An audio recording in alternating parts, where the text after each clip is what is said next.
Thalassemia எனப்படும் இரத்த அழிவு சோகை நோய் தருமபுரி மாவட்டத்தில் உள்ள மலை கிராமங்களில் காணப்படுகிறது. இந்த நோய் எதனால் ஏற்படுகிறது, அதன் பாதிப்புகள் என்ன என்பதை இப்போது நாம் பார்க்கலாம். இரத்தத்தில் உள்ள ஹீமோகுளோபினில் ஏற்படும் பாதிப்பே தலசீமியா எனப்படும் இரத்த அழிவு சோகை. 4 மாதத்திற்கு ஒருமுறை இரத்த சிவப்பு அணுக்கள் உற்பத்தியாவதை தலசீமியா தடுக்கிறது. இதனால் உடலின் அனைத்து பாகங்களுக்கும் ஆக்சிஜன் எடுத்து செல்லும் பணி தடைப்பட்டு மரணம் ஏற்படும். நெருங்கிய உறவில் திருமணம் செய்வதால் தலசீமியா நோய் வர அதிக வாய்ப்புள்ளது.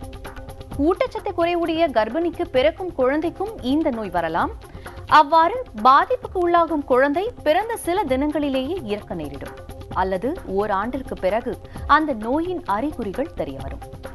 தலசீமியாவால் பாதிக்கப்பட்டவர்களின் உடல் வெளிர் நிறமாக மாறும். வயிறு வீக்கத்துடன் காணப்படும். கை கால்கள் சிறிதாவதுடன் தலைப்பகுதி பெரிதாகும். தலசீமியா நோய் மத்திய தரைக்கடல் நாடுகளில் அதிகம் காணப்படுகிறது. குறிப்பாக மாலத்தீவில் இந்நோயின் தாக்கம் அதிக அளவில் உள்ளது. தமிழகத்தில் அதிகமாக இல்லை என்றாலும் ஆங்காங்கே சில இடங்களில் தலசீமியா நோய் காணப்படுகிறது. இந்த நோயை முழுமையாக குணப்படுத்த இயலாது. எனினும் தலசீமியாவால் பாதிக்கப்பட்டவருக்கு 20 நாட்களுக்கு ஒருமுறை இரத்த சிவப்பு அணுக்களை செலுத்துவதன் மூலம் அவரின் வாழ்நாளை நீட்டிக்கலாம்.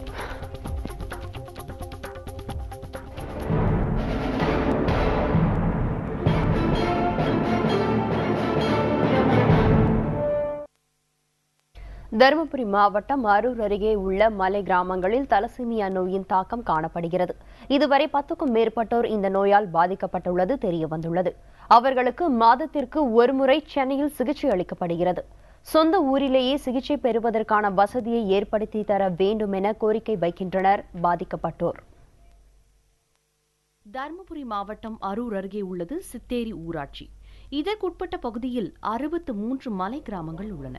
அவற்றில் சித்தேரி, பேரேரி, தெக்கல்பட்டி உள்ளிட்ட கிராமங்களில் 10க்கும் மேற்பட்ட சிறுவர்கள் தலசீமியா எனப்படும் இரத்த அழிவு சோகை நோயால் பாதிக்கப்பட்டுள்ளனர். தொடக்கத்தில் மஞ்சள் காமாலை பாதிப்பு என சிகிச்சை பெற்ற இவர்களுக்கு பின்னர்தான் அது தலசீமியா நோய் என தெரியவந்துள்ளது. எங்க பிஹெச் சம்பந்தப்பட்ட ஏரியாவில் இது வரைக்கும் 10 பேர் நாங்கள் கண்டுபிடிச்சிருக்கோம். அதுல 7 பேர் தலசீமியா மேஜராகவும் 3 பேர் தலசீமியா மைனராகவும் இருக்காங்க. தலசீமியா மேஜர் அவங்க அந்த நோயால ஃபுல்லா பாதிக்கப்பட்டவங்க. தலசீமியா மைனர்ன்றவங்க அந்த நோய் இவங்க அதே நோய் உள்ளவங்களை அதாவது கேரியர் கல்யாணம் பண்ணாங்களோ மேரேஜ் பண்ணாவோ அவங்க பிறக்கக்கூடிய குழந்தைங்களுக்கு 25% சான்ஸ் இருக்கு. அவங்க கேரியர்னு சொல்றாங்க. நெருங்கிய உறவு முறை திருமணத்தால் தலசீமியா வருவதற்கு அதிக வாய்ப்பு உள்ளதாக கூறப்பட்ட போதிலும் சித்தேரி பகுதியில் இந்த நோயால் பாதிக்கப்பட்ட பெரும்பாலானோர் சொந்தங்களுக்குள் திருமணம் செய்தவர்களின் குழந்தைகள் அல்ல. அப்படி என்றால் அவர்களின் தாய்க்கு ஏற்பட்ட ஊட்டச்சத்து குறைவே இவர்களின் பாதிப்பு காரணமாக இருக்கலாம் என தெரிகிறது. தலசீமியாவால் பாதிக்கப்பட்ட குழந்தைகளுக்கு 20 தினங்களுக்கு ஒருமுறை சென்னையில் இரத்த சிவப்பு அணுக்கள் செலுத்தப்படுகிறது. நீங்க இது என்னவும் பண்ண முடியாது. மாசம் ரத்தம் போட்டாதான் அது குழந்தை உயிரோட பார்க்க முடியும், இல்லைன்னா முடியாது அப்படின்னு சொல்லிட்டாங்க. அப்புறம் அதுல இருந்து நாங்க பிளட் கொடுத்துட்டே தான் இருக்கிறோம். இரத்த சிவப்பு அணுக்கள் செலுத்த சென்னை வருவதால் அதிக செலவு ஏற்படுவதாகவும் தங்கள் பகுதியிலேயே அதற்கான மருத்துவ வசதியை ஏற்படுத்தி கொடுக்க வேண்டும் என்று கோரிக்கை வைக்கின்றனர் பாதிக்கப்பட்ட சிறுவர்களின் பெற்றோர். நாங்க எங்களால போக முடியல. ட்ரெயின் பண்ணா நின்றுகிட்டே போகணும். கூட்டம் பசங்களால நின்றுட்டு போக முடியல. அங்கிருந்து வரக்குள்ளையும் கூட்டம், போகக்குள்ளையும் கூட்டம். பசங்களுக்கு ரொம்ப சிரமமா இருக்குது. அதனால சித்தேரிக்கே வர்ற மாதிரி ஏதோ ஒன்று ஏற்பாடு செஞ்சு எங்களுக்கு ஏதோ ஒரு உதவி செய்யணும். தலசீமியா நோயால் பாதிக்கப்பட்டவர்களுக்கு உரிய சிகிச்சை அளிப்பதற்கு நடவடிக்கை எடுப்பதுடன் இந்த நோய் குறித்த விழிப்புணர்வை ஏற்படுத்த அரசு முன்வர வேண்டும் என்பதே சித்தேரி பகுதி மக்களின் கோரிக்கையாக உள்ளது. புதிய தலைமுறைக்காக செய்தியாளர் ஆனந்தனுடன் முருகன் மற்றும் பிரியா பிரின்ஸ். தருமபுரி மாவட்டம் அரூர் அருகே உள்ள மலை கிராமங்களில் தலசீமியா நோயின் தாக்கம் காணப்படுகிறது. இதுவரை 10க்கும் மேற்பட்டோர் இந்த நோயால் பாதிக்கப்பட்டுள்ளது தெரியவந்துள்ளது. அவர்களுக்கு மாதத்திற்கு ஒருமுறை சென்னையில் சிகிச்சை அளிக்கப்பட்டு வருகிறது. இதனை குறித்த செய்திகளை தருவதற்காக காத்திருக்கின்றனர் தருமபுரியில் நமது செய்தியாளர் ஆனந்தும், சென்னையில் ஆசிஃபும் காத்திருக்கிறார்கள். தருமபுரி மாவட்டம் சித்தேரிமலை கிராம பஞ்சாயத்தில் 6க்கும் மேற்பட்ட கிராமங்களில் தலசீமியா எனப்படும் நோயின் தாக்கம் இருப்பது உறுதி செய்யப்பட்டுள்ளது. இதனை குறித்த தகவல்களை களத்திலிருந்து தர காத்திருக்கிறார் நமது செய்தியாளர் ஆனந்த். ஆனந்த், சொல்லுங்க, சித்தேரி பஞ்சாயத்தில் இதுவரை எத்தனை குழந்தைகள் இந்த நோய் தாக்குதலுக்கு ஆளாகி இருக்காங்க? இதன் பாதிப்புகள் குறித்தும் சொல்லுங்க. நிச்சயமாக ஐஸ்வர்யா, அதாவது தருமபுரி மாவட்டம் சித்தேரி ஊராட்சியில் கிட்டத்தட்ட 63 கிராமங்கள், மலை கிராமங்கள் இருக்கு. இந்த பகுதியை பார்த்தோம்னா தற்போது வெளிப்படையாக தெரிந்திருப்பது, அதாவது தலசீமியாவால் பாதிக்கப்பட்டதாக உறுதி செய்யப்பட்டிருப்பது 10 சிறுவர்கள். இந்த 10 சிறுவர்கள் பாதிக்கப்பட்டது எப்படி வெளியே தெரிந்தது என்றால், இவர்கள் இந்த நோய் பாதிக்கப்பட்ட பல காலமாகவே மஞ்சள் காமாலை என்றும் அதற்கான வைத்தியங்களை செய்து வந்திருக்கிறார்கள். குறிப்பாக முதற்கட்டமாக இவர்கள் நாட்டு வைத்தியம், அதாவது சித்த வைத்தியங்களை தான் மேற்கொண்டு வந்திருக்காங்க. பிறகு அந்த தாக்கம் அதிகரித்ததன் காரணமாக அருகே உள்ள மருத்துவமனைகளுக்கு சென்ற போது இந்த தாக்கம், அதாவது தற்போது இந்த சிறுவர்களுக்கு ஏற்பட்டிருப்பது தலசீமியா என்பது தெரிய வந்துள்ளது. அதாவது எந்த ஒரு ஆய்வும் செய்யப்படாமல் அவர்களாகவே, அந்த குழந்தைகளின் பெற்றோர்களின் முயற்சியாலவே மருத்துவமனைக்கு கொண்டு செல்லப்பட்டதன் மூலமாக இந்த ஒரு 6 கிராமங்களில் மட்டும் இது போன்ற 10 சிறுவர்கள் தலசீமியாவால் பாதிக்கப்பட்டிருப்பது தெரிய வந்துள்ளது.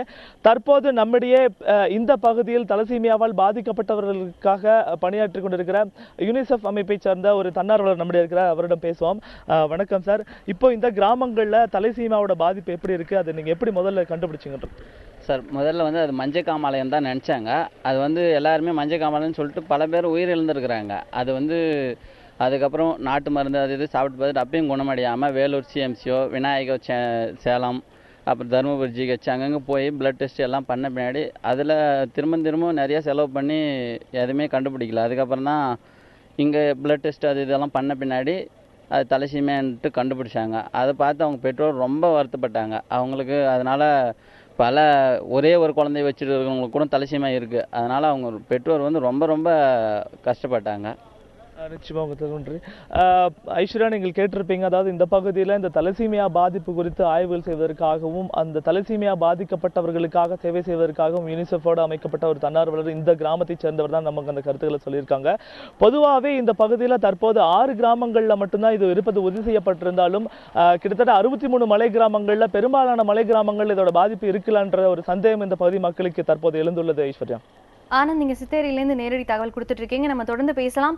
இதே தலசீமியா நோயை கட்டுப்படுத்த தமிழக அரசு எடுத்து வரும் நடவடிக்கைகள் மற்றும் வகுத்துள்ள திட்டங்கள், இதை குறித்த தகவல்களை தருவதற்காக செய்தியாளர் அசஃப் இருக்கார். அசஃப், பொதுவா இந்த தலசீமியா நோய் கட்டுப்படுத்த அரசு எது மாதிரியா நடவடிக்கை எடுக்கப்பட்டு வருது? அசஃப்.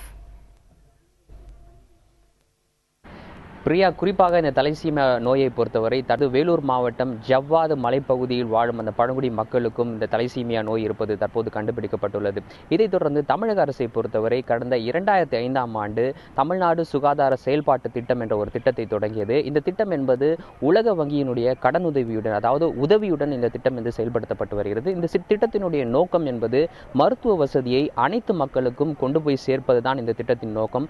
அதன் அடிப்படையில் பல்வேறு முயற்சிகளை இந்த திட்டத்தின் மூலம் செயல்படுத்தப்பட்டு வரும் இந்த சூழ்நிலையில் நான் ஏற்கனவே குறிப்பிட்ட வேலூர் மாவட்டத்தினுடைய அந்த ஜவ்வாது மலையிலும் தற்போது தலசீமியா நோய் தலை தூக்கி உள்ள இந்த சூழ்நிலையில் அந்த பகுதி மக்களுக்கு உரிய சிகிச்சை அளிப்பது, மேலும் யார் யாருக்கெல்லாம் தலசீமியா நோய் இருக்கிறது என்பதை கண்டுபிடிப்பது போன்ற நடவடிக்கைகளில் இந்த திட்டத்தின் மூலம் தமிழக அரசு இயங்கியுள்ளது. பொதுவாக இந்த திட்டம் எவ்வாறு செயல்படுத்தப்படுகிறது என்று பார்த்தால், இந்த திட்டத்தை பொறுத்தவரை அரசு தன்னார்வ தொண்டு நிறுவனங்களுடன் அரசு ஒரு புரிந்துணர்வு ஒப்பந்தம் ஏற்படுத்திக் கொள்கிறது. இதன் அடிப்படையில் இந்த தொண்டு நிறுவனங்களைச் சேர்ந்த நபர்கள் மலை கிராமங்களில், குறிப்பாக பழங்குடி மக்கள் வசிக்கக்கூடிய அந்த மலை கிராமங்களுக்கு சென்று அந்த மக்களுக்கு குறிப்பாக இந்த தலசீமியா நோய் இருக்கிறதா என்பதை குறித்து ஒரு கணக்கெடுப்பை எடுத்து வருகிறது. அதன் பிறகு இந்த மக்களுக்கு எவ்வாறு மருத்துவ உதவிகள் செய்யப்படலாம் என்பது குறித்து விவாதிக்கப்பட்டு அதன் அடிப்படையில் மருத்துவ வசதிகள் செய்யப்படுகின்றன. குறிப்பாக இந்த தலசீமியா நோயை பொறுத்தவரை மரபு வழியாக இந்த நோய் கடத்தப்படுவதை தொடர்ந்து அந்த பகுதி மக்களுக்கு இந்த நோய் பரவாமல் தடுப்பதற்கு, அதாவது அடுத்த தலைமுறைக்கு இந்த நோய் கொண்டு சேராமல் தடுப்பதற்கான உரிய விழிப்புணர்வு நடவடிக்கைகளிலும் இந்த தன்னார்வ தொண்டு நிறுவனத்தை சேர்ந்த அந்த நபர்கள் ஈடுபட்டு வருகின்றனர். அந்த வகையில் இந்த நோய் தடுப்பு முயற்சியில் ஏற்கனவே தமிழக அரசு இறங்கியுள்ளது. தற்போது தருமபுரி மாவட்டத்தில் குறிப்பாக இந்த சித்தேரி பகுதியில் தலசீமியா நோய் இருப்பது தெரிய வந்துள்ளதை தொடர்ந்து அந்த பகுதிகளிலும் இந்த திட்டம் விரிவாக்கப்படும் என்று நம்மிடம் தெரிவிக்கப்பட்டுள்ளது. ஹசீப், நீங்க இணைப்பிலே இருங்க, நம்ம தொடர்ந்து இது குறித்து ஆனந்த் கேட்கலாம். ஆனந்த், நீங்க சொல்லுங்க, பாதிக்கப்பட்ட சிறுவர்களுக்கு என்ன மாதிரியான சிகிச்சை இதுவரைக்கும் அளிக்கப்பட்டு வருது சித்தேரியில? நிச்சயமாக சரி. அதாவது தலசீமியாவால் பாதிக்கப்பட்டு கண்டறியப்பட்டுள்ள 10 சிறுவர்களுக்கும் தொடர்ந்து சிகிச்சைகள் வழங்கப்பட்டு வருகிறது. அந்த சிகிச்சைகள் எந்த மாதிரியான சிகிச்சைகள் பார்த்தோமையானால் தலசீமியாவை குணப்படுத்துவதற்கான எந்த ஒரு சிகிச்சையும் அவர்களுக்கு வழங்கப்படவில்லை. எந்த ஒரு சிகிச்சையும் தலசீமியாவை குணப்படுத்துவதற்கான சிகிச்சை இல்லை. அது மட்டுமின்றி தற்போது இவர்களுக்கு வழங்கப்படுகின்ற சிகிச்சையை பொறுத்தவரை பார்த்தோமையானால் தலசீமியா பாதிக்கப்பட்டதன் காரணமாக அவர்களின் உடலில் உள்ள இரத்தத்தில் உள்ள சிவப்பு அணுக்கள் குறைகிறது, உற்பத்தியும் தடையாகிறது. இதன் காரணமாக ஒவ்வொரு 20 நாட்களுக்கு ஒரு முறையும் அவர்களுக்கு புதிதாக இரத்த சிவப்பணுக்கள் ஏற்றப்பட வேண்டியுள்ளது. இதற்கான வசதிகள் தற்போது இந்த அருகில், அதாவது சித்தேரிக்கு அருகே உள்ள அரூர் என்ற அந்த நகரத்திலோ அல்லது தருமபுரி மாவட்டத்திலோ அந்த வசதிகள் இல்லாதன் காரணமாக ஒவ்வொரு 20 நாட்களுக்கு ஒரு முறையும் அந்த குழந்தைகளை அழைத்துக் கொண்டு இந்த மலை கிராம மக்கள் சென்னை சென்று சென்னையில் அந்த வசதியை பெற்றுக் கொண்டிருக்கிறார்கள். கிட்டத்தட்ட 4 நாட்கள் அங்கு தங்கி அந்த குழந்தைகளுக்கு இரத்த சிவப்பணுக்களை ஏற்றி மீண்டும் திரும்ப இந்த ஊருக்கு வருகிறார்கள்.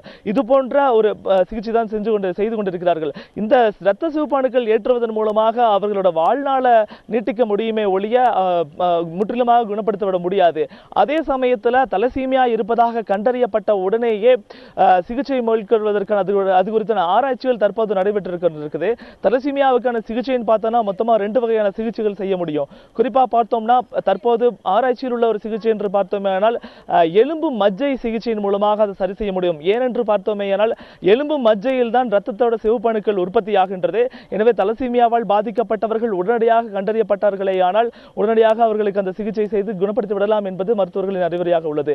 இன்னொன்று பார்த்தோமேயானால் ஸ்டெம் செல் சிகிச்சை என்று சொல்வார்கள். அதாவது ஒரு குழந்தை பிறக்கும் போதே அந்த குழந்தையின் தொப்புள் கொடியிலிருந்து இரத்தத்தை ஸ்டெம் வங்கியில் சேகரித்து வைத்திருந்தேமேயானால் அந்த குழந்தைக்கு பிறகு தலசீமியா பாதிப்பு உள்ளதாக கண்டறியப்படும் பட்சத்தில் அந்த ஸ்டெம் செல் வங்கியிலிருந்து நம் பாதுகாப்பாக வைக்கப்பட்டுள்ள அந்த ஸ்டெம் செல்லை எடுத்து அந்த குழந்தைக்கு சிகிச்சை செய்வதன் மூலமாக அந்த இதை முற்றிலுமாக குணப்படுத்திவிட முடியும். அதாவது கடந்த ஆண்டு கூட கோவையில் இது போன்ற ஒரு சிகிச்சை மேற்கொண்டு ஒரு தலசீமியா பாதிக்கப்பட்ட சிறுமிக்கு சிகிச்சை செய்திருக்கிறார்கள்.